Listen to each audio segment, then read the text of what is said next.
السلام علیکم ورحمۃ اللہ وبرکاتہ، نحمدہ ونصلی علی رسولہ الکریم، اما بعد فاعوذ باللہ من الشیطان الرجیم، بسم اللہ الرحمن الرحیم، رب اشرح لی صدری ویسر لی امری واحلل عقدۃ من لسانی یفقہوا قولی۔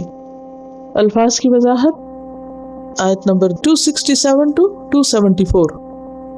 یا ایھا الذین آمنوا، اے لوگو جو ایمان لائے ہو، انفقوا خرچ کرو، اسپینڈ، من طیبات، طیبات میں سے، من یہاں بعض کے معنوں میں آ رہا ہے، طیبات طیبتن کی جمع ہے، طاب یطیب، طیب سے ہے، طیب خوشبو کو بھی کہتے ہیں، اور طیب کہتے ہیں عمدہ، حلال، پاکیزہ، کھری، صاف ستھری چیز۔ ما کسبتم، جو کمایا تم نے، کسب یکسب کمائی کرنا، ومما اور اس میں سے جو، اخرجنا نکالا ہم نے، لکم تمہارے لیے، من الارض زمین میں سے، ولا تیمموا اور نہ تم ارادہ کرو، تیمموا کا لفظ تیمم سے ہے، تیمم یتیمم، تیمم لفظی معنی ہوتا ہے ارادہ کرنا، اور یہ وضو نہ کر سکنے کی شکل میں جو تیمم کیا جاتا ہے تو اس سے مطلب کیا ہے، طہارت حاصل کرنے کی نیت یا ارادے سے اپنے ہاتھوں کو مٹی چھو کر اپنے چہرے اور ہاتھوں پر پھیرنا، یہ تیمم کہلاتا ہے۔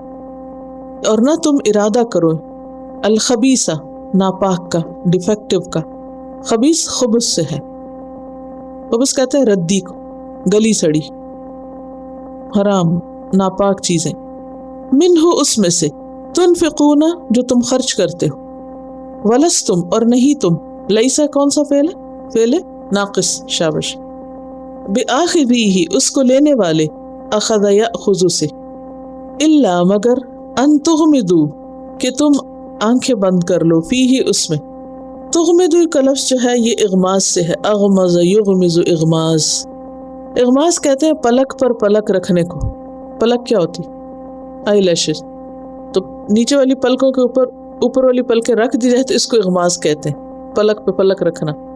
اچھا اس میں کیا ہوتا ہے کہ پوری طرح آنکھ بند کرنا نہیں ہوتا، بلکہ رکھ کے دیکھیں، یعنی تھوڑی تھوڑی آنکھیں کھلی بھی رہتی، یہ کہتے ہیں چشم پوشی کرنے کو، یعنی دیکھتے ہوئے بھی انجان بن جانا، نہ دیکھنا، یعنی گویا آپ نہیں دیکھ رہے لیکن آپ دیکھ بھی رہے ہوتے ہو، نہیں بھی دیکھ رہے ہوتے، یعنی ایسے محسوس کرانا دوسرے کو گویا خبر ہی نہیں، درگزر کرنا، اعراض برتنا، دیکھ کے آنکھ بند کر لینا۔ اور غمز عارضی نیند کو بھی کہتے ہیں، عارضی نیند یعنی تھوڑی دیر کے لیے جیسے سو گئے تم۔ وَاعْلَمُوا اور جان لو، ان اللہ بے شک اللہ غنی بے پرواہ ہے، غنی کہتے ہیں نا مالدار کو، اور جو مالدار ہوتا ہے اس کو کسی کی پرواہ نہیں ہوتی، حمید تعریف والا ہے، کس کے وزن پر ہے، فاعل، کوئی اور لفظ اس کے وزن پر کیا پڑھا آپ نے، رحیم، رحیم کا ترجمہ کیجئے، بار بار رحم کرنے والا، تو اس میں کیا ہوتا ہے، کنٹینیوٹی ہوتی ہے، تو حمید جو ہر حال میں قابل تعریف ہے، یعنی اس وقت بھی تعریف ہے اس کی جب کوئی تعریف کر رہا ہو، اور جب کوئی نہ بھی کر رہا ہو تو اس کی تعریف ہوتی ہی چلی جاتی ہے، آپ سے آپ تعریف والا ہے۔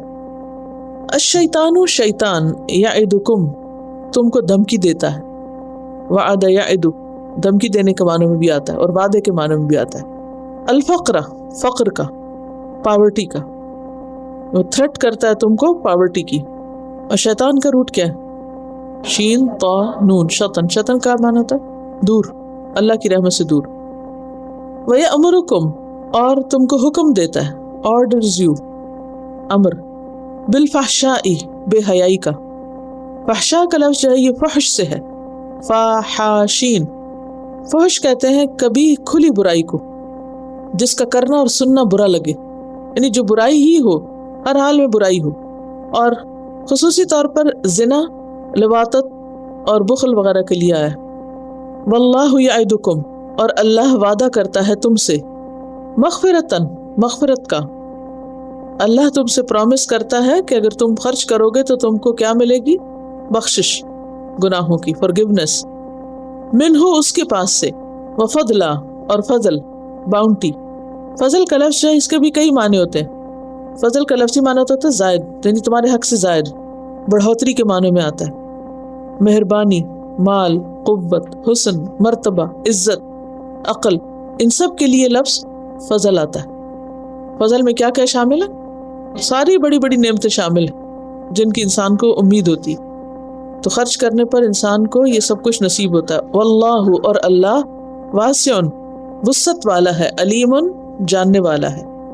یؤتی، وہ دیتا ہے، آتا یؤتی، ایتا، دینا۔ الحکمت، حکمت، حکمت کا لفظ ہا کاف میم سے ہے۔ حکم کہتے ہیں فیصلے کو۔ حکمہ فیصلے کی صلاحیت، اور علم نافع کے لیے بھی آتا ہے، سمجھ بوجھ کے لیے بھی آتا ہے، تدبیر کرنے کے لیے بھی۔ اور حکمت کا یہ مفہوم بھی بیان کیا گیا کہ کسی بھی کام کو عمدہ طریقے سے کرنا، اور جو چیز جہاں رکھنی ہو وہاں رکھنا، اور کسی بھی چیز کے بارے میں فیصلہ کرتے وقت تمام پہلوؤں کو مد نظر رکھنا۔ تو لفظی معنی کیا ہے اس کا حکمت کا؟ کسی بھی چیز کو اس کے اصل مقام پہ رکھنا اور صحیح فیصلے کی صلاحیت کا ہونا۔ کہتے کہ وضع الامور فی محلہا، معاملات کو ان کے مقام پر رکھنا، ہر چیز کو اس کی اصل جگہ پہ رکھنا۔ من یشاء، جس کو وہ چاہتا ہے، ومن یؤت الحکمت، اور جو دیا گیا حکمت، فقد اوتیا، پس تحقیق وہ دیا گیا، خیرن کثیرا، خیر کثیر، بہت سی خیر، مچ گڈ، وما یذکر، اور نہیں نصیحت پکڑتے۔ یذکر اصل میں تھا یتذکر، تو تا جو ہے وہ ذال میں مدغم ہو گئی، اہتمام سے یاد دہانی یا نصیحت حاصل کرنا یذکر کا معنی ہے۔ الا مگر اولو الالباب، عقل والے۔ الباب جو ہے یہ لب سے ہے، لب کہتے ہیں عقل کو، لیکن ہر عقل لب نہیں کہلاتی، وہ عقل جو آمیزش سے خالی ہو، اسی لیے اس کو لب لباب کہتے ہیں۔ لب لباب کسی چیز کا کیا ہوتا ہے؟ کسی چیز کی اصل چیز نکالنا، یعنی خالص چیز اس میں سے نکال لینا، تو یہی معنی ہے اولو الالباب، یعنی چنے ہوئے عقل والے لوگ، بہت ہی سمجھدار۔ وما انفقتم، اور جو بھی تم خرچ کرو، من نفقۃ، نفقے میں سے، یعنی خرچ کے قابل چیز میں سے، ایکسپینڈیچرز، نفقہ۔ او نظر تم، یا تم نظر مانو۔ نظر کا روٹ کیا ہے؟ نون زال را، اس سے کوئی لفظ بنائیے۔ نذیر، نذیر کون ہوتا ہے؟ تو پھر نظر کے اندر کیا چیز ہے؟ ڈرنے کا معنی ہے نا، ایسی چیز، ایسی نیکی یا ایسا کوئی اچھا کام جو انسان ڈر کے اپنے اوپر لازم کر لے۔ جب آپ کسی مصیبت سے ڈرتے ہیں تو آپ کیا کرتے ہیں؟ نظر مان لیتے۔ تو کنیکشن سمجھ میں آئے؟ عام حالات میں کوئی نظر نہیں مانتا، جب کوئی مشکل آتی ہے تو پھر کیا ہوتا ہے؟ ایک خوف آتا ہے، تو اس سے بچاؤ کے لیے لوگ کیا کرتے ہیں؟ نظر مان لیتے ہیں۔ من نظر، کوئی بھی نظر، فإن اللہ یعلم، تو بے شک اللہ اس کو جانتا ہے۔ وما للظالمین، اور نہیں ظالموں کے لیے، ظالم کی جمع ظالمین، رانگ ڈوئرز، من انصار، کوئی بھی مددگار، نصیر کی جمع انصار، ہیلپرز۔ ان تبدو، اگر تم ظاہر کرو گے، ابدا یبدی، ابدا سے ظاہر کرنا، وہ ایک مشہور عربی کی پوئم ہے، الصبح بدا، بدا کا کیا مطلب؟ ظاہر ہو گئے۔ ابدا یبدی، ظاہر کرنا۔ الصدقات، صدقات کو، صدقت ان کی جمع۔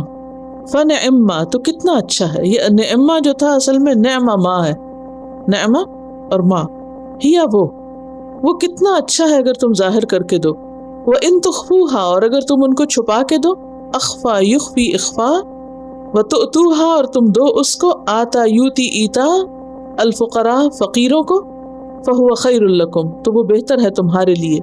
وَيُكَفِّرُ، اور وہ دور کر دے گا، عنکم، تم سے، من سیئاتکم، تمہاری برائیوں میں سے۔ کفر یکفر، تکفیر کا معنی ہوتا ہے ویسے تو کفر کے معنی میں، لیکن کفر عن کا مطلب ہوتا ہے کسی سے کوئی چیز ہٹا دینا، ٹو ریموو سم تھنگ۔ اور سیئات کیا ہے؟ مس ڈیڈز، یعنی برائیاں، غلط کام، سیئات ان کی جمع۔ واللہ، اور اللہ، بما تعملون، ساتھ اس کے جو تم عمل کرتے ہو، خبیر، خبر رکھنے والا ہے۔ لیسا، نہیں ہے، علیکا، آپ کے ذمہ، ہداہم، ان کی ہدایت، ولیکن اللہ، لیکن اللہ، یہدی، ہدایت دیتا ہے، من یشاء، جس کو وہ چاہتا ہے۔ وما تنفقوا، اور جو بھی تم خرچ کرو مال میں سے، فلانفسکم، تو تمہارے اپنے نفسوں کے لیے، تمہارے اپنے فائدے کے لیے۔ وما تنفقون، اور نہ تم خرچ کرو، الا، مگر، ابتغاء وجہ اللہ، اللہ کی رضا چاہنے کے لیے۔ یہ تنفقون اصل میں ویسے تو خبر ہے، یعنی فعل ہے، لیکن یہاں نہیں کے معنوں میں آ رہا ہے، ما تنفقون کا ترجمہ کیسے کریں گے؟ نہ تم خرچ کرو الا ابتغاء وجہ اللہ، مگر اللہ کا چہرہ چاہنے کے لیے، یعنی اللہ کی رضامندی کے لیے. وما تنفقوا، اور جو بھی تم خرچ کرو گے، من خیر، مال میں سے، یوفا، پورا پورا دیا جائے گا، ری پے کیا جائے گا، وفا یوفی، وفا سے، الیکم تمہاری طرف، وانتم اور تم، لا تظلمون ظلم نہ کیے جاؤ گے. للفقراء، فقراء کے لیے، فقیر کی جمع، الذین وہ لوگ جو احصروا گھیر لیے گئے، احصر یحصر احصار، رکاوٹ ڈالنا، محاصرہ کرنا، کسی جگہ کو تنگ کرتے جانا، روکنا، بند کرنا، ہا صاد را اس کا روٹ ہے. فی سبیل اللہ، اللہ کے راستے میں، لا یستطیعون نہیں وہ استطاعت رکھتے، ضربن سفر کرنے کی. ضرب کا مطلب ہوتا ہے ایک چیز کو دوسری پہ مارنا، تو یہاں مراد ہے سفر کرنا، کیونکہ پاؤں کو انسان زمین پر مارتا ہے. فی الارض زمین میں، یعنی زمین میں سفر نہیں کر سکتے. یحسبہم سمجھتا ہے ان کو، الجاہل جاہل، جاہل کون ہوتا ہے؟ جس کے پاس علم نہ ہو. اغنیاء غنی، غنی کی جمع اغنیاء. غنی کا کیا معنی بتایا تھا میں نے؟ مالدار. من التعفف، تعفف کی وجہ سے، اور تعفف کیا؟ قناعت. تعفف یتعفف، عین فا فا اس کا روٹ ہے. حیا کی وجہ سے دامن پاک رکھنا، یعنی کسی عیب سے اپنے دامن کو پاک رکھنا حیا کی وجہ سے. کوشش سے پارسا رہنا، طمع نہ کرنا، سوال نہ کرنا، تھوڑی چیز پہ اکتفا کرنا. تعفف، قناعت. تعرفہم تم پہچان لوگے ان کو، یعنی ان کی خودداری کی وجہ سے تم انہیں پہچان لوگے. You will know them. بسیماہم ان کی علامات سے. سیما، سیما کہتے ہیں علامت یا نشان کو، اصل میں یہ وسمہ تھا، امتیازی نشان. والخیل المصومہ قرآن پاک میں آتا ہے نشان زدہ گھوڑے، ایسا نشان لگانا کہ جس سے وہ چیز دوسروں سے نمایاں ہو جائے، الگ ہو جائے. لا یسألون الناس نہیں وہ سوال کرتے لوگوں سے. سأل یسأل سے یسألون پیچھے پڑ چکے، یسألونک. الحافا لپٹ لپٹ کر، لحاف سے ہے. لحاف کس لیے ہوتا ہے؟ اوڑھنے کے لیے یا لپٹانے کے لیے؟ لپٹاتا ہے انسان اس کو اپنے ساتھ تاکہ سردی نہ لگے. الحافا لپٹ لپٹ کر، یعنی وہ پیچھے نہیں پڑتے، چمٹتے نہیں. الحف یلحف الحاف سے. وما تنفقوا اور جو بھی تم خرچ کرو گے، من خیرن مال میں سے، فإن اللہ بہ علیم تو بے شک اللہ اس کو جاننے والا ہے، اللہ کو سب خبر ہے. الذین وہ لوگ، ینفقون جو خرچ کرتے ہیں، اموالہم اپنے مالوں کو، باللیل رات کے وقت، والنہاری اور دن کے وقت، سرن چھپا کر، سین را را اس کا روٹ ہے، سری نماز، وعلانیتاً اور دکھا کر، یعنی علانیہ طور پر. سر کس کو کہتے ہیں؟ راز کی بات، بھید. وعلانیتاً اور علانیہ، عین لام نون سے. فلہم تو ان کے لیے، اجرہم ان کا اجر ہے، عند ربہم ان کے رب کے پاس. اجر کا معنی کیا ہے؟ ثواب.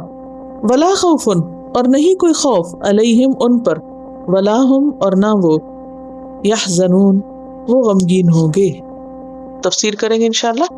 یا ایہا الذین آمنو اے لوگو جو ایمان لائے ہو، انفقوا خرچ کرو، من طیبات ما کسبتم ان پاکیزہ چیزوں میں سے جو تم نے کمائی کی، یعنی اپنی محنت سے جو حاصل کی. یہاں پھر یا ایہا الذین آمنو کہہ کے خطاب کیا جا رہا ہے، ہم سب کو حکم دیا جا رہا ہے. اس حکم کو سننا اور اس پر عمل کرنا ضروری ہے. اس پر عمل کرنا ایمان کے تقاضے پورے کرنا ہے، اور اس کی خلاف ورزی ایمان میں نقص ہے، ایمان میں کمی ہے. تو ایمان کی صفت کے ساتھ اللہ تعالیٰ پکار رہے ہیں، ایمان کی صفت کے ساتھ ہمیں پکارا جا رہا ہے. تمہارے ایمان کا تقاضا ہے کہ تم ایسا کرو. کیا کرو؟ خرچ کرو. پیچھے خرچ کرنے والوں کے بارے میں بات کی گئی کہ خرچ کرنے والوں کے اندر کیا صفات ہونی چاہیے اور کیا نہیں، اور یہاں پر جو چیزیں خرچ کی جا رہی ہیں اب ان کی بات ہے، یعنی جو کچھ خرچ کیا جا رہا ہے اس کے بارے میں ہدایات دی جا رہی ہیں کہ وہ کیسا ہونا چاہیے. فرمایا من طیبات پاکیزہ چیزوں میں سے خرچ کرو، عمدہ میں سے، حلال ہو، صاف ستھرا ہو، اور ما کسب تم جو تم نے خود کمایا ہو. تو گویا انسان اپنی محنت سے جو کچھ کماتا ہے وہ صرف اس کا اپنا نہیں ہو جاتا، وہ بہرحال اللہ نے اس کو دیا ہوتا ہے اور اس میں دوسروں کا بھی حق ہوتا ہے۔ جہاں تک انسان کی کمائی اور کوشش کا تعلق ہے تو اسے تو ایکنالج کیا جا رہا ہے کہ ما کسبتم، تمہاری کوشش ہے، تم نے کمایا ہے، لیکن یہی تو مطالبہ ہے کہ تم بھی کماؤ تو بھی وہ صرف اپنے اوپر نہیں خرچ کرو، اس میں سے دوسروں پر بھی خرچ کرو۔ تو اس سے پتہ چلتا ہے کہ جو اموال تجارت ہے، یعنی جن سے انسان تجارت کرتا ہے، ان پر بھی زکوٰۃ ہے۔ وَمِمَّا، اور اس میں سے بھی خرچ کرو، اخرجنا لکم من الارض، جو ہم نے تمہارے لیے زمین میں سے نکالا ہے۔ عشر کی طرف اشارہ ہے، زمین کی پیداوار میں سے خرچ کرنے کا حکم دیا جا رہا ہے۔ قرآن پاک میں ایک دوسری جگہ آتا ہے وَآتُوا حَقَّهُ يَوْمَ حَصَادِهِ، اور دو اس کا حق اس کی کٹائی کے دن، یعنی جس دن پھل اترے اس دن۔ پھر آگے اس میں پیمانے بتا دیے گئے کہ کتنا پھل ہو تو اس میں سے کتنا دینا چاہیے، ان تفصیلات کا اس وقت نہیں، لیکن ایک بات قابل غور ہے کہ نمبر 1 کہا کہ کسب تم نے کام کیا اس میں، اور دوسرے میں فرمایا اخرجنا، ہم نے نکالا ہے، یعنی زمین سے جو کچھ نکلتا ہے بندہ جتنی چاہے محنت کر لے، جب تک اللہ تعالیٰ اسے نہ نکالے کچھ بھی نہیں نکل سکتا۔ وَمِمَّا أَخْرَجْنَا لَكُم مِّنَ الْأَرْضِ وَلَا تَيَمَّمُوا الْخَبِيثَ، اور خبیث اور ردی بیکار دینے کا تو ارادہ بھی نہ کرنا، یعنی اس میں سے جو کنڈم مال ہے اسے نہیں بطور زکوٰۃ نکالو، بلکہ کون سا مال دو؟ من طیبات، عمدہ چیزوں میں سے دو، کیونکہ لن تنالوا البر حتی تنفقوا مما تحبون، تم اس وقت تک نیکی کو پا نہیں سکتے جب تک وہ خرچ نہ کرو جس سے تمہیں محبت ہے، جو تمہیں پسند ہے، جو تمہیں خود اچھا لگتا ہے۔ دو ایکسٹریمز ہوتی ہیں، ایک یہ کہ انسان صرف چنی ہوئی چیز ہی خرچ کرے، اور دوسرا یہ کہ انسان انتہائی ردی بیکار چیز خرچ کرے۔ تو ان دونوں کے درمیان اعتدال کیا جا سکتا ہے۔ اور بعض لوگوں کا ایسا ہوتا ہے نا کہ جیسے اموال تجارت میں زکوٰۃ کی بات ہو رہی، ویسے کسی کی کپڑے کی دکان ہے اور اس کو اس میں سے زکوٰۃ نکالنی ہے، تو بعض اوقات لوگ سال بھر میں جو کپڑا کنڈم ہوتا رہتا ہے وہ ایک طرف کرتے رہتے ہیں، یا جو بکتا نہیں اس کو ایک طرف کرتے رہتے ہیں، اور پھر آخر میں اس بالکل ردی بیکار چیز کو جو کام کی نہ ہو وہ زکوٰۃ میں نکال دیتے ہیں۔ تو یہ ایک ناپسندیدہ چیز ہے۔ زکوٰۃ کے لیے بھی جب انسان مال نکالے تو خبیث نہ ہو، بالکل بیکار اور ردی نہ ہو۔ ہاں اگر ایسا ہے کہ وہ پہننے کے قابل، استعمال کے قابل ہے، تو کوئی زیادہ اعلیٰ قیمت کا ہے، کوئی کم قیمت کا ہے، کوئی بہت اچھا ہے، کوئی درمیانہ ہے، تو ملا جلا تو ہو سکتا ہے، لیکن انتہائی ردی بیکار ناقص چیزیں نکال کے الگ کرنا کہ اس کو زکوٰۃ میں دے دیں گے تو یہ درست نہیں ہے۔ وَلَا تَيَمَّمُوا الْخَبِيثَ مِنْهُ تُنْفِقُونَ، جو تم خرچ کرتے ہو، وَلَسْتُمْ بِآخِذِيهِ، اور نہیں تم اس کو لینے والے، تم خود اس کو پسند نہیں کرو گے۔ اگر تم مستحق زکوٰۃ ہو اور تمہیں وہ مل رہی ہو تو تم اپنے لیے اسے ہرگز پسند نہ کرو۔ الا ان تغمضوا فیہ، مگر یہ کہ تم آنکھیں بند کر لو، کیونکہ اب ضرورت ہے تو کیا کیا جائے، جب کچھ بھی نہیں تو پھر جو بھی ملتا ہے راضی برضا۔ وَاعْلَمُوا، اور جان لو، کیا جان لو؟ ان اللہ غنی حمید، بے شک اللہ بے پرواہ ہے، اللہ کو ضرورت نہیں، حمید ہر حال میں قابل تعریف ہے، اسے تمہارے نفقات کی ضرورت نہیں، تمہارے مال کی ضرورت نہیں، وہ محتاج نہیں۔ تو یہاں اگرچہ مال زکوٰۃ اور مال عشر کی طرف اشارہ کیا جا رہا ہے، لیکن اس کے علاوہ عام روزمرہ زندگی میں بھی ہمیں ایک اصول دیا جا رہا ہے معاملہ کرنے کا لوگوں کے ساتھ، اور وہ کیا ہے کہ جب تم کسی کو کچھ دو تو اچھی چیز دو، ایسی چیزیں نہیں کہ جو ردی بیکار ہوں، جو کسی کے کام نہ آنے والی ہوں، محض خانہ پوری نہ کرو۔ اب دیکھیے کہ ایک تو ہے صدقہ خیرات، وہ تو عام طور پر دیا جاتا ہے کسی ضرورت مند کو، مستحق کو، لیکن ایک عام روزمرہ زندگی میں بھی لین دین ہوتا ہے جو صرف مستحق کو نہیں دیا جاتا، وہ اس کا خرچ کرنا مستحب ہے، پسندیدہ ہے، اجر و ثواب کا باعث ہے، تو اس میں بھی انسان کو اس چیز کا خیال رکھنا چاہیے۔ محض خانہ پوری نہیں کہ بس چونکہ دینا ہے اس لیے کچھ بھی دے دو، یہ دیکھو کہ جو دے رہے ہو وہ دوسرا اس کو کرے گا کیا اس پہ بوجھ تو نہیں بن جائے گا، جیسے عام طور پہ تحفے تحائف کا لین دین ہوتا ہے، تو بعض اوقات اس میں کیا دیکھا جاتا ہے کہ بس اب یہ موقع ہے، دینے کا وقت ہے، کچھ بھی دے دو، اور اس میں عموماً وہ چیزیں دی جاتی ہیں جو خود استعمال نہیں کی جاتی، اور بعض اوقات کچھ چیزیں ایسی ہوتی ہیں جو دیکھنے میں تو بڑی خوبصورت ہے لیکن کسی کے کام کی نہیں ہوتی، یا کم از کم جس کو آپ دے رہے ہیں اس کے کسی کام کی نہیں ہے. تو اس چیز سے انسان کو پرہیز کرنا چاہیے. کیا دینا چاہیے؟ طیب. طیب کا لفظ جو ہے وہ اس سے طیب بھی نکلا. طیب جیسے خوشبو کو بھی طیب کہتے ہیں. خوشبو کو دیکھتے ہی انسان کے اندر کیا فیلنگ آتی ہے؟ تر و تازگی کی، خوشی کی. تو اس سے آپ اندازہ کر سکتے ہیں کہ جب آپ کسی کو کوئی چیز دیں تو اس سے کیا اس کی خوشی میں اضافہ ہو، اس کو وہ اچھی لگے، وہ قابل استعمال ہو، فائدہ مند ہو. تحفے کا لین دین کس لیے ہوتا ہے؟ محبت میں اضافے کے لیے. اور اگر وہ لین دین محبت کی بجائے نفرت میں اضافے کا باعث بن جائے تو پھر وہ دیا وہ کس کام کا؟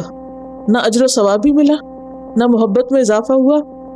اور وہ پیچھے جیسے کہا گیا نا کہ لا یقدرون علی شیء مما کسبوا، اپنی کمائی کے کسی حصے پہ قادر نہیں، کچھ بھی حاصل نہیں ہوگا. وہ چیز بھی گئی اور فائدہ بھی کچھ نہ ہوا. حدیث میں آتا ہے من احب ان یزحزح عن النار، پہلے پارے میں آپ نے پڑھا نا بمزحزحہ، وہی روٹ ہے اس کا. من احب ان یزحزح عن النار، جو پسند کرے کہ اسے آگ سے بچا لیا جائے، ویدخل الجنہ، اور جنت میں داخل کر دیا جائے. کس کس کو پسند ہے؟ سب کو.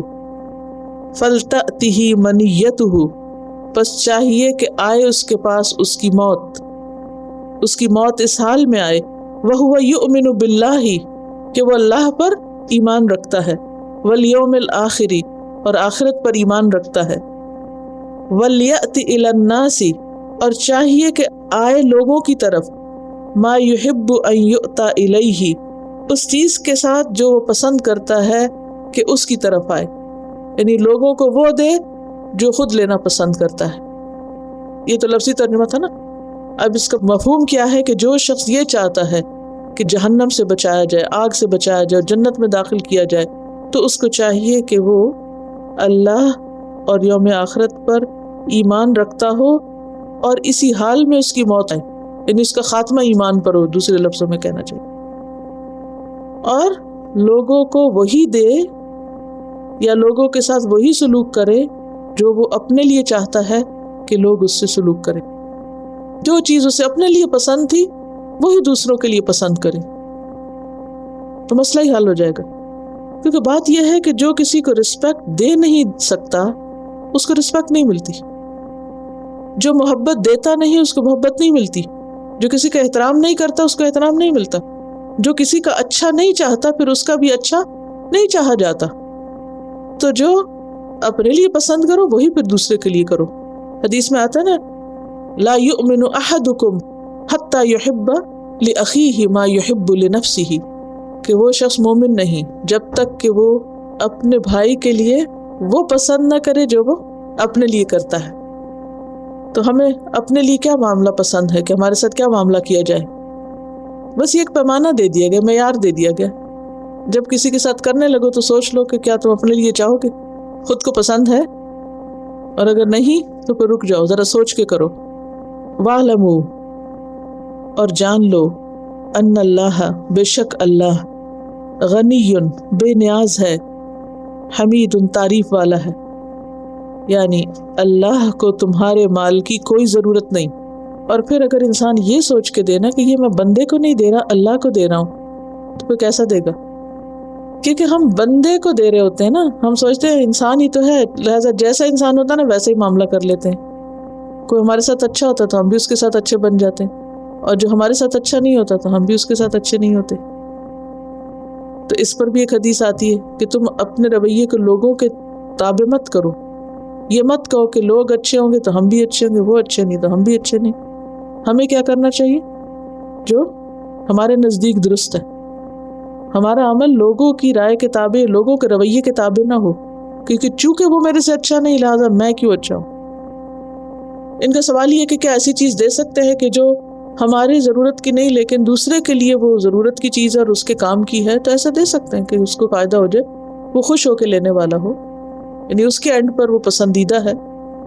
کیونکہ چوائسیز تو بدلتی رہتی ہیں نا، ہماری چوائس اور دوسرے کی چوائس میں فرق ہو سکتا ہے، ہماری ضرورت اور دوسرے کی ضرورت میں فرق ہو سکتا ہے. تو پیچھے آپ پڑھ چکے ہیں کہ پوچھا گیا کیا خرچ کریں، تو کہا گیا جو ضرورت سے زائد ہو.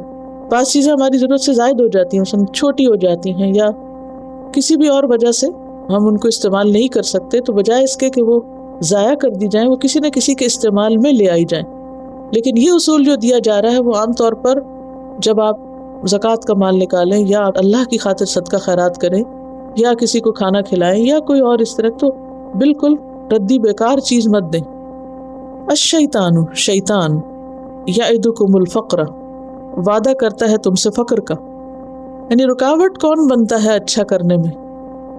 شیطان۔ تو شیطان کا تو کام ہی یہ ہے کہ وہ تمہیں تھریٹ کرتا ہے کہ دیکھو اگر کسی کو دے دیا تو تمہارا کیا بنے گا، اس طرح تو تمہارا اپنا خرچ پورا نہیں ہوگا، تمہاری ضرورت پوری نہیں ہوگی، تم فقیر بن جاؤ گے۔ وَيَأْمُرُكُمْ بِالْفَحْشَاءِ، اور اس کے ساتھ ساتھ دوسری طرف بے حیائی کا حکم دیتا ہے، برے کاموں کا حکم دیتا ہے۔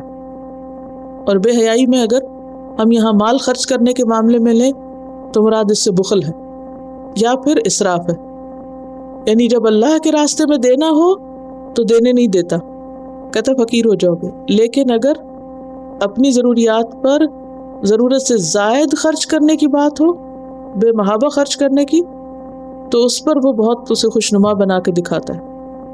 واللہ یعدکم مغفرۃ، اور اللہ وعدہ کرتا ہے تم سے مغفرت کا، گناہوں کی معافی کا، منہ اس کے پاس سے، کہ اگر تم خرچ کرو گے تو نتیجے میں کیا فائدہ ہوگا؟ حدیث میں آتا ہے نا کہ صدقہ کرنے سے گناہوں کی آگ بجھ جاتی ہے، اللہ تعالیٰ کا غضب ٹھنڈا ہوتا ہے۔ تو اللہ تم سے مغفرت کا وعدہ کرتا ہے، وفضلا، اور فضل کا، یعنی صرف ثواب ہی نہیں دے گا، صرف گناہ ہی بخشے نہیں جائیں گے، بلکہ اس کے ساتھ ساتھ اور کیا ہوگا؟ مزید بھی چیزیں ملیں گی اور اس کی رحمتیں اور نوازشیں ہوں گی، جو صدقہ خیرات کا ایک نتیجہ ہوتا ہے۔ یعنی صدقہ خیرات ایسی چیز ہے کہ جس سے انسان کو دنیا میں بھی فائدہ پہنچتا ہے اور آخرت میں بھی۔ اور دنیا کے فائدے کیا ہیں؟ صدقے سے بلائیں ٹلتی ہیں، مصیبتیں دور ہوتی ہیں، تکلیفیں دور ہوتی ہیں انسان کی، انسان کے غم اور دکھ جو ہیں ان سے نجات ملتی ہے اس کو۔ واللہ واسع علیم، اور اللہ واسع علیم ہے، وسعت والا ہے، علم والا ہے۔ جیسے آپ کو بتایا گیا تھا کہ یہ وسعت صرف کسی ایک صفت میں نہیں، تمام صفات کے اندر ہے، اور اس کا علم بھی ہر چیز کا احاطہ کیے ہوئے ہے۔ تو بنیادی طور پر ہمیں دو راستے بتا دیے گئے، ایک راستہ ہے جس میں اللہ کی خاطر خرچ کیا جاتا ہے، فی سبیل اللہ، اور دوسرا ہے جس میں شیطان کی مرضی کے مطابق خرچ کیا جاتا ہے۔ جب انسان اللہ کے راستے میں خرچ کرتا ہے تو کہاں خرچ کرتا ہے بتائیے؟ انسانوں کی بھلائی میں، اللہ کی رضامندی میں، دین کے فائدوں میں، دین کی ترقی میں، یعنی بلند مقاصد کے لیے خرچ کرتا ہے۔ دوسرا راستہ شیطان کا راستہ، جب انسان شیطان کے کہنے پہ خرچ کرتا ہے تو کہاں خرچ کرتا ہے؟ اپنی خواہشات پر، ضروریات پر نہیں، خواہشات پر۔ اور خواہشات کیا ہوتی ہیں؟ خواہشات نفس، کھانا ہے صرف ضرورت کا نہیں، یہ بھی لے لوں، یہ بھی کھا لوں، وہ بھی بنا لوں، اور پھر بعض اوقات کیا ہوتا ہے چیزیں لا کے رکھ دیتے ہیں اور وہ گل سڑ کے خراب ہو جاتی، پھر اٹھا کے پھینک دیتے ہیں۔ تو یہ شیطان نے ضائع کرایا نا مال۔ پہلے آپ سوچ سمجھ کے خریدتے، اتنا ہی لیتے جتنا آپ کو چاہیے تھا، اب ہرس اور لالچ نے آپ کو کس پہ مجبور کیا؟ اوور سپینڈنگ پہ، زیادہ خریدنے پہ۔ اسی طرح پہننے میں بھی زیادہ ضرورت کپڑے خرید کے رکھ لیتے، پھر پہنے نہیں جاتے، پھر کیا ہوتا ہے چھوٹے ہوتے ادھر ادھر ختم کر دیے جاتے ہیں، اور اسی طرح باقی تمام چیزوں میں بھی۔ تو شیطان کا کام کیا ہے کہ انسان کو ایسی چیزوں میں الجھاتا ہے، وہ چیزیں خوبصورت بنا کے پیش کرتا ہے کہ جس کی وجہ سے انسان کے پاس اتنا بچے ہی نہ کہ وہ خیر اور بھلائی کے کام میں خرچ کر سکے۔ تو خرچ کرنے کی دو صورتیں ہیں، اور ہم میں سے ہر ایک اپنے آپ سے پوچھے کہ میں کہاں خرچ کرتی ہوں؟ کیا اللہ کے راستے میں؟ اور کون کون سا اللہ کا راستہ؟ میں نے ابھی بتایا، دہرائیے ذرا اس کو، کیونکہ یہ ہمارے عمل سے متعلق ہے چیزیں۔ انسانوں کی بھلائی کے کام میں، اللہ کی رضامندی کے کاموں میں، دین کی سربلندی اور بلند مقاصد کے لیے۔ اور شیطان کا راستہ کہاں سے آتا ہے؟ خواہشات نفس، کہ ذاتی ضروریات کو اتنا بڑھا چڑھا کے وہ پیش کرتا ہے کہ انسان اسراف سے کام لینے لگتا ہے، فضول خرچی کرنے لگتا ہے، ضرورت کے بغیر خرچ کرنے لگتا ہے۔ تو قرآن پاک میں آتا ہے نا، ان المبذرین کانوا اخوان الشیاطین وکان الشیطان لربہ کفورا، سورۃ بنی اسرائیل، کہ بے شک فضول خرچ لوگ شیطان کے بھائی ہوتے ہیں، اور شیطان اپنے رب کا بڑا ہی ناشکرا ہے، تو انسان کو بھی ناشکرا بناتا ہے۔ تو ضرورت اس بات کی ہے کہ ہم شیطان کو اپنا دشمن سمجھیں اور اس کے پھندوں اور جالوں سے محفوظ رہیں۔ ان الشیطان لکم عدو فاتخذوہ عدوا، انما یدعو حزبہ لیکونوا من اصحاب السعیر، شیطان تمہارا دشمن ہے، اسے دشمن سمجھو، اس کی پارٹی یعنی شیطان کا گروہ یا پارٹی جو ہے وہ تم کو بلا رہی ہے اپنی طرف تاکہ تم بھی جلنے والوں میں شامل ہو جاؤ۔ تو بات یہ ہے کہ ہر وہ چیز جس کے کرنے سے فساد، تعلقات کی خرابی اور انسان کی زندگی میں بدمزگی آئے، وہ دراصل شیطان کی مداخلت کی وجہ سے ہوتی ہے۔ چونکہ یہ خرچ کرنے کے دو راستے آپ کو بتائے گئے، اب آپ اپنے آپ سے سوال کریں کہ اس مہینے میں مثلاً یا اس ہفتے میں نے اللہ کے راستے میں کیا خرچ کیا، خیر کے راستے میں کیا خرچ کیا، اور شیطان کے راستے میں کیا خرچ کیا۔ ہم میں سے ہر ایک اپنا حساب خود لے، کیونکہ جب تک ہم خود نہیں اپنا حساب کریں گے تو ہمیں کام کرنا نہیں آئے گا۔ اور اگر میں نے دین کے فائدے کے لیے، اللہ کی رضامندی کے لیے کچھ بھی خرچ نہیں کیا اور صرف اپنی ذات اور اپنے بچے اور اپنے گھر اور اپنی ڈیکوریشن اور بس اسی پہ خرچ کرتی چلی جا رہی ہوں، تو یہ یقینی طور پر کیا ہے؟ پھر شیطان کا بہلاوا ہے، کیونکہ وہ انہی راستوں سے آگے بڑھتا ہے۔ یعنی اگر کوئی جائز صدقہ کرنے سے آپ کو روکتا ہے یا پسندیدہ چیز اللہ کے راستے میں خرچ کرنے سے روکتا ہے تو دراصل وہ شیطان کا بھائی ہے، کیونکہ بعض دفعہ شیطان انسانی شکل میں بھی انسان پہ حملہ آور ہوتے ہیں۔ مثلاً کوئی اچھا اللہ کے راستے میں خرچ کرنا چاہ رہے ہیں تو اتنے میں کوئی آ جائے گا آپ کے پاس، اچھا کیا کرنے جا رہی، یہ دو گی، نو اس کو نہیں دو، اس کے بجائے فلاں چیز دے دو۔ اب وہ کیا ہے، وہ آپ کو اعلیٰ سے ادنا کی طرف لے جائے گا۔ تو ان ہتھ کنڈوں سے بھی بچنا چاہیے۔ یؤتی الحکمت من یشاء، دیتا ہے وہ سمجھ بوجھ حکمت جس کو چاہتا ہے۔ اب یہاں حکمت کی بات کیوں آ گئی؟ حکمت ہے صحیح وقت پر صحیح فیصلہ کرنا، دانش مندی کا ثبوت دینا، عقل مندی کا ثبوت دینا، جو چیز جہاں رکھنی چاہیے وہیں رکھنا، یعنی جہاں خرچ کرنا چاہیے وہاں خرچ کرنا، جو چیز دینی چاہیے وہی دینا، نہ اس سے زیادہ نہ کم۔ یہ سمجھ بوجھ اللہ جسے چاہتا ہے دیتا ہے۔ وَمَن يُؤْتَ الْحِكْمَةَ، اور جو حکمت دے دیا گیا، جس کو حکمت یہ سمجھ بوجھ مل گئی، فقد اوتی خیرا کثیرا، اس کو بہت بڑی خیر مل گئی۔ جس کو حکمت ملی، جس کو یہ سمجھ بوجھ ملی، اس کو تو سب کچھ مل گیا۔ وما یذکر الا اولو الالباب، اور نہیں نصیحت پکڑتے مگر عقل والے ہی۔ اس سے عقل والوں کو ہی بات سمجھ آتی، ہر ایک کو نہیں آتی۔ یعنی جو شخص مال کو صحیح جگہ پر اللہ کے بتائے ہوئے طریقے پر خرچ کرتا ہے وہی حکمت والا ہے۔ اور ناسمجھی کیا ہے، نادانی کیا ہے؟ کیا کرنا؟ مال کو غلط راستے پر خرچ کرنا، شیطان کے بتائے ہوئے راستوں پہ خرچ کرنا۔ اصل میں جو حکمت ہے نا، اس کا تعلق صرف مال خرچ کرنے سے بھی نہیں، حکمت کا تعلق زندگی کے سارے معاملات سے ہے، کہ انسان جو کچھ بھی کرے سمجھ بوجھ کے کرے۔ حکمت باتوں میں بھی ہوتی ہے، حکمت کاموں میں بھی ہوتی ہے۔ مثلاً کاموں میں حکمت کیا ہے؟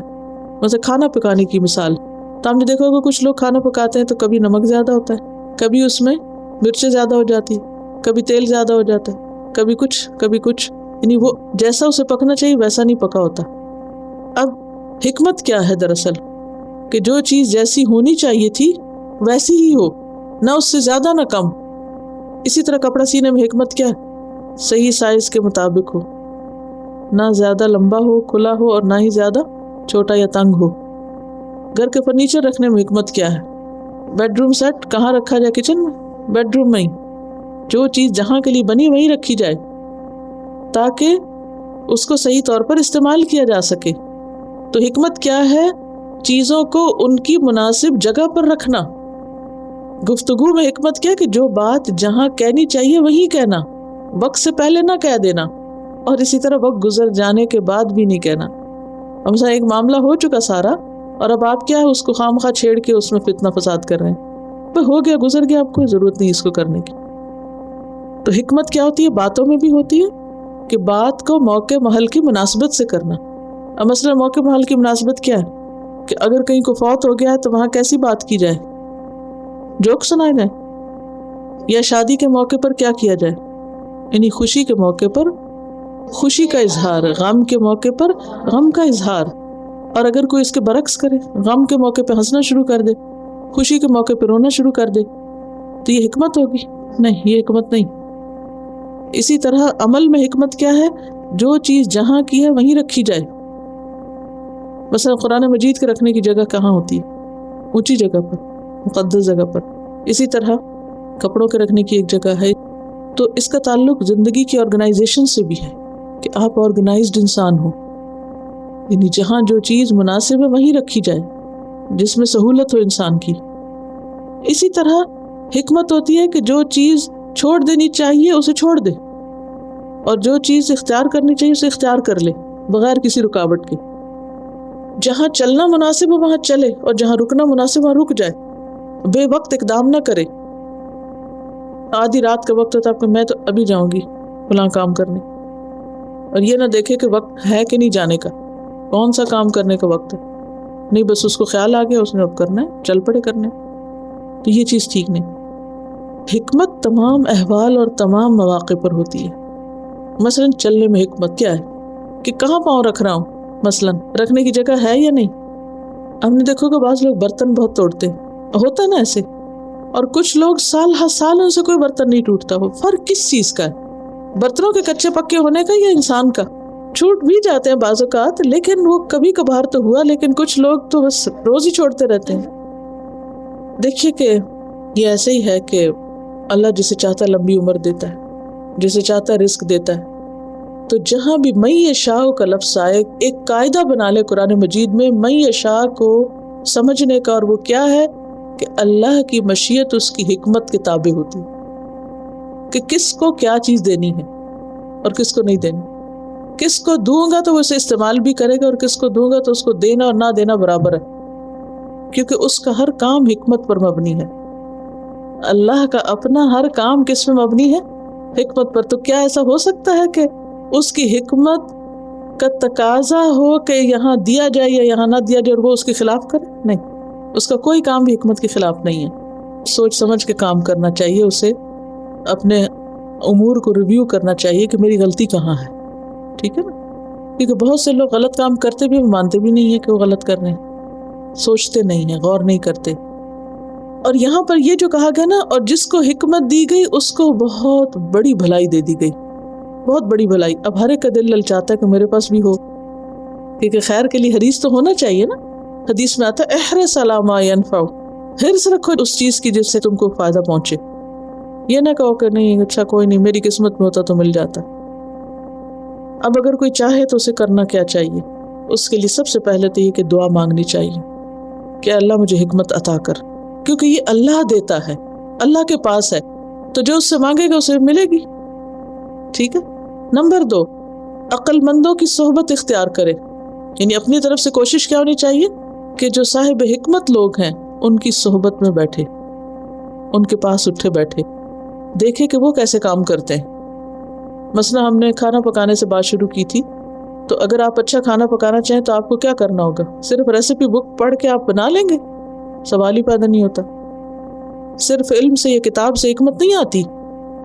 آپ کو اس شخص کے پاس کھڑے ہونا پڑے گا، دیکھنا پڑے گا، غور کرنا پڑے گا، کیونکہ وہ پکانے والا ہر چیز بتاتا بھی نہیں ہے، وہ کچھ چیزیں صرف کر ہی رہا ہوتا ہے. تو اب آپ کی آبزرویشن جتنی اچھی ہوگی اتنا ہی بہتر آپ اس سے اخذ کر لیں گے. تو جو جس چیز کا ماہر ہو اس کی صحبت اختیار کرنا ضروری ہے. تو حکمت کے لیے عاقلوں کی صحبت. تیسری چیز، زندگی کے تجربات، اگر انسان ان سے سبق سیکھے. اگر ایک کام کرنے سے، مثلا آپ نے اگر 1 کلو چاول میں آدھا کلو گھی ایک دفعہ ڈال دیا، کسی نے نہیں بھی بتایا تو آپ کو پتہ چل گیا کہ یہ میری غلطی تھی اور آئندہ مجھے اتنا نہیں ڈالنا. کچھ لوگ کہیں سے نہیں سیکھتے، تجربے کر کر کے ایرر اور ٹرائل کے بیس پر سیکھتے جاتے ہیں. تو یہ بھی حکمت حاصل کرنے کا ایک طریقہ ہوتا ہے، مگر یہ بڑا طویل سفر ہوتا ہے. انسان غلطیاں کر کے اپنی غلطیوں سے سیکھے، اور یہ بھی صرف وہ لوگ سیکھتے ہیں جو سیکھنا چاہتے ہیں. بہت سے لوگ اس سے بھی کچھ نہیں سیکھتے. تو کون سی 3 چیزیں حکمت حاصل کرنے کے لیے؟ دعا، زندگی کے تجربے، اپنی غلطیوں سے سیکھنا، ایکسپیریمنٹ سے سیکھنا. اور یہ وہ سیکھے گا جس کو طلب ہوگی، جو واقعی سنجیدہ ہوگا. ہر ایک نہیں سیکھتا اس سے بھی. بعض اوقات کیا ہوتا ہے، ایک چیز سے ہمیں چوٹ لگتی ہے، دوبارہ اٹھتے پھر اسی سے پھر چوٹ لگ جاتی. کیوں ہوتا ہے ایسے؟ ہم سنجیدہ نہیں ہوتے، ہم توجہ نہیں کرتے نا، بس ٹھیک ہے جو بھی ہے سب ٹھیک ہے. ہاں صرف عقل مندوں کے پاس بھی بیٹھ کے نہیں سیکھ سکتے. دیکھیں نا، اب بچے ہوتے ہیں نا، ایک چیز سے پھسلیں گے، پھر وہیں جائیں گے، پھر چوٹ کھائیں گے، پھر تھوڑے دنوں میں کیا ہوتا ہے، پھر سمجھ آتی، پھر کہتے ہیں نہ اس کو ہاتھ نہیں لگانا، یہ گرم ہے. کس چیز نے ان کو یہ سمجھ دی؟ آپ نے تو بہت سمجھایا تھا، انہوں نے کچھ نہیں سمجھا. انہوں نے تجربہ کیا، پھر تجربے سے سیکھ گئے نا. بعض چیزوں میں وہ آپ کی کاپی کرنے لگتے، جس چیز سے آپ ڈرتے وہ بھی ڈرنے لگتے، وہ دیکھ دیکھ کے آپ سے سیکھتے. اور کچھ چیزیں ایسی ہیں جو ان دونوں سے نہیں آتی، بس اللہ ہی دے تو آتی ہیں، اور اللہ ہی سے مانگنی چاہیے، اپنے لیے بھی اور دوسروں کے لیے بھی. کیونکہ یہاں فرمایا وَمَا يَذَّكَّرُ إِلَّا أُولُو الْأَلْبَابِ. کیا مطلب ہے اس کا؟ نصیحت نہیں پکڑتے، نہیں سیکھتے مگر عقل والے. کون سی عقل والے؟ الباب سے میں نے کیا بتایا تھا مطلب؟ ذرا لفظی ترجمہ دیکھیے میں ایسے ہی تفریح کے طور پہ الفاظ کی وضاحت نہیں کراتی، اس کو آپ تفسیر میں فٹ کیا کریں. وہ ایک الگ سبجیکٹ نہیں ہے، وہ اس کے اندر ہی لایا کریں. الباب لب سے ہے. لب کس کو کہتے ہیں؟ کون سی عقل؟ ہر عقل لب نہیں ہوتی، چنی ہوئی عقل، پیور خالص عقل، یعنی خاص قسم کی عقل، عقل رشد جس کو کہتے ہیں، جو آمیزش سے خالی ہو، واقعی انسان اس کو استعمال کرے اور اس سے فائدہ حاصل کرے. اور خاص طور پر حکمت کا لفظ استعمال ہوتا ہے دین کی سمجھ کے لیے. یعنی دنیاوی معاملات میں بھی حکمت ہوتی ہے، لیکن خصوصی طور پر دین کی سمجھ. آپ نے دیکھا کہ بہت سے لوگ دنیا میں بہت کامیاب ہوتے ہیں، انتہائی عقل مند ہوتے ہیں، لیکن دین کے معاملے میں کچھ سمجھ نہیں. تو بات یہ ہے کہ اصل حکمت اللہ کے خوف سے آتی ہے. رأس الحکمت مخافت اللہ یا خشیت اللہ. حکمت کی جو بنیاد ہے، یہ اصل ہے، وہ اللہ کا خوف ہے. درست علم ہو، درست عمل ہو، سچی زبان ہو، عقل سلیم ہو، تو دین کی سمجھ پیدا ہوتی ہے. دینی معاملات میں حکمت کیسے آتی ہے؟ صحیح علم، اوتھینٹک نالج، اور اس پر عمل. کیونکہ تجربہ نہیں کریں گے، اس کو اپلائی نہیں کریں گے تو فائدہ نہیں. سچی بات، قول صادق، عقل سلیم. نتیجہ کیا ہے؟ فقہ فی الدین. الٹیمیٹلی آپ کو دین کی سمجھ آنے لگے گی. تو حکمت گویا کسی بھی کام یا کسی بھی چیز کو اس کے تمام اوصاف کے ساتھ مکمل کرنا ہے. اور یہ آیت مال خرچ کرنے سے متعلق آیات کیا بیچ میں آ رہی ہے؟ کیوں؟ عموماً لوگ مال خرچ کرنے کے معاملے میں سمجھداری کا ثبوت نہیں دیتے. مال اللہ کی نعمتوں میں سے بہت بڑی نعمت ہے. بعض لوگ بخل کرتے رہتے ہیں اور بعض لوگ اوور سپینڈنگ کر کے ضائع کرتے رہتے ہیں، اور جہاں کرنا چاہیے وہاں نہیں کرتے. جو فائدے کی جگہ ہے وہ بھول جاتے ہیں. وآخر دعوانا ان الحمد للہ رب العالمین. سبحانک اللہم وبحمدک نشہد ان لا الہ الا انت نستغفرک ونتوب الیک. السلام علیکم ورحمۃ اللہ وبرکاتہ.